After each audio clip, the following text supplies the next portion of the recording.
दोस्तों, भगवान धन्वंतरी के बाद माता लक्ष्मी 2 दिन बाद समुद्र से निकली थीं, इसलिए उस दिन दीपावली का पर्व मनाया जाता है।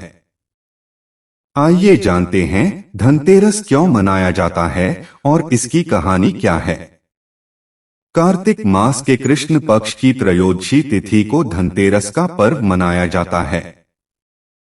शास्त्रों के अनुसार इस तिथि को समुद्र मंथन के समय भगवान धन्वंतरी अमृत कलश लेकर प्रकट हुए थे। इस वजह से इस तिथि धनतेरस या धनत्रयोदशी के नाम से जाना जाता है। भगवान धन्वंतरी के अलावा इस दिन माता लक्ष्मी, धन के देवता कुबेर और मृत्यु के देवता यमराज की भी पूजा की जाती है। इस दिन दीपावली का पर्व शुरू हो जाता है और इस दिन सोना चांदी या नए बर्तन खरीदना बहुत शुभ माना जाता है।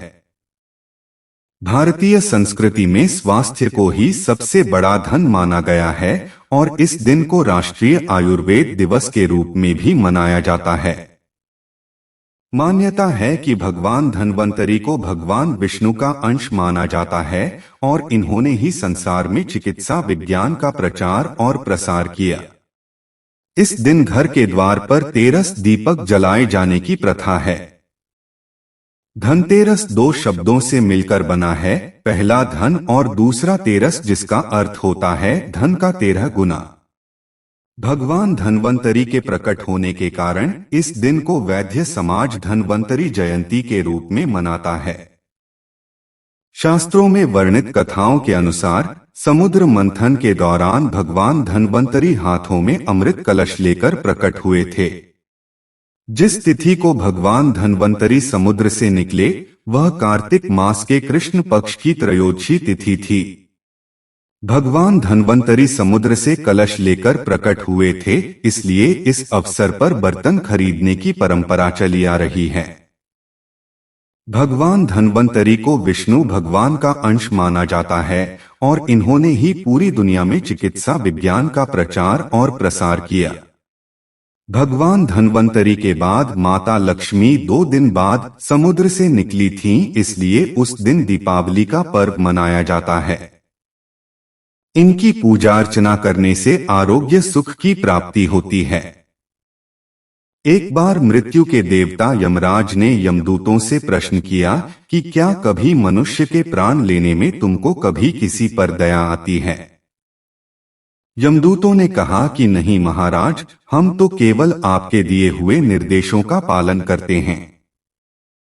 फिर यमराज ने कहा कि बेझिझक होकर बताओ कि क्या कभी मनुष्य के प्राण लेने में दया आई है। तब एक यमदूत ने कहा कि एक बार ऐसी घटना हुई है जिसको देखकर हृदय पसीज गया। एक दिन हंस नाम का राजा शिकार पर गया था और वह जंगल के रास्ते में भटक गया था और भटकते भटकते दूसरे राजा की सीमा पर चला गया। वहां एक हेमा नाम का शासक था। उसने पड़ोस के राजा का आदर सत्कार किया।